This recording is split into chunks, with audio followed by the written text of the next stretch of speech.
ಹಾಗಾದ್ರೆ ಆ ಹಿಸ್ಟ್ರಿಯನ್ನು ನೋಡೋದಾದ್ರೆ ಹಿರಿಯೂರು ಕ್ಷೇತ್ರಕ್ಕೆ ಸಂಬಂಧಪಟ್ಟಂತೆ ಪರಕೀಯರ ಆಳ್ವಿಕೆ, ಪರಕೀಯರು ಅಂತ ಅಷ್ಟು ನೇರವಾಗಿ ಹೇಳಬೇಕು ಇಲ್ಲ ಗೊತ್ತಿಲ್ಲ. ಈಗ ನೋಡಿ, ಶಶಿಕುಮಾರ್ ಅವರು, ನಾರಾಯಣ ಸ್ವಾಮಿ ಅವರು, ಹೀಗೆ ಹಲವು ನಾಯಕರಲ್ಲಿ ಹೊರಹೊಮ್ಬಿಟ್ರು.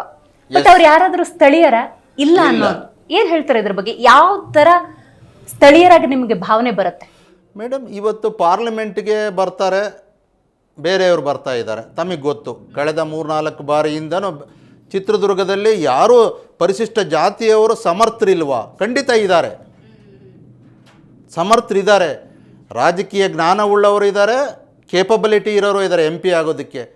ಆದರೆ ಅವಕಾಶಗಳು ನಿರಾಕರಿಸ್ತಾ ಇದ್ದಾರೆ ಅವ್ರಿಗೆ. ಇದು ನಮ್ಮ ದುರ್ದೈವ. ಹಿರಿಯೂರು ಅಸೆಂಬ್ಲಿಗೆ ಬಂದರೂ ಅಷ್ಟೇ. ಈಗ ಬೇರೆಯವ್ರು ಬರ್ತಾರೆ MPಗಳು, ಬೇರೆ ಜಿಲ್ಲೆಯವ್ರು ಬಂದಾರು, ಹಿರಿಯೂರಿಗೆ ಯಾರನ್ನ ಆಯ್ಕೆ ಮಾಡ್ತಾರೆ? ಲೋಕಲ್ ಆಯ್ಕೆ ಮಾಡ್ತಾರೆ, ಅವರು ಬೇರೆಯವ್ರನ್ನ ಆಯ್ಕೆ ಮಾಡ್ತಾರೆ. ಇದು ಅರ್ಥ ಮಾಡ್ಕೊಳ್ಳಿ. ಇದು ಮತ್ತೊಂದು ದುರ್ದೈವ. ಇದು ಅವರು ಬೇರೆಯವರು, ಅವರು ಆಯ್ಕೆ ಮಾಡೋದು ಬೇರೆಯವರು.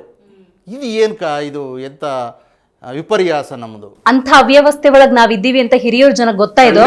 ಈ ಸಾರಿ ಸ್ಥಳೀಯರನ್ನು ತರಬೇಕು ಎಂಥ ಸಂದರ್ಭದಲ್ಲೂ. ಯಾಕೆಂದರೆ ಆ ಜಲ ನೆಲ ಅದರ ಒಡನಾಟ ಇರ್ತಕ್ಕಂಥದ್ದು ಅಲ್ಲಿ ಹುಟ್ಟಿ ಬೆಳೆದವ್ರಿಗೆ, ಅಲ್ಲಿ ಸ್ಥಳೀಯರಿಗೆ ಗೊತ್ತಿರ್ತದೆ ಅಲ್ಲಿಯ ಜನರ ನಾಡಿ ಮಿಡಿತ.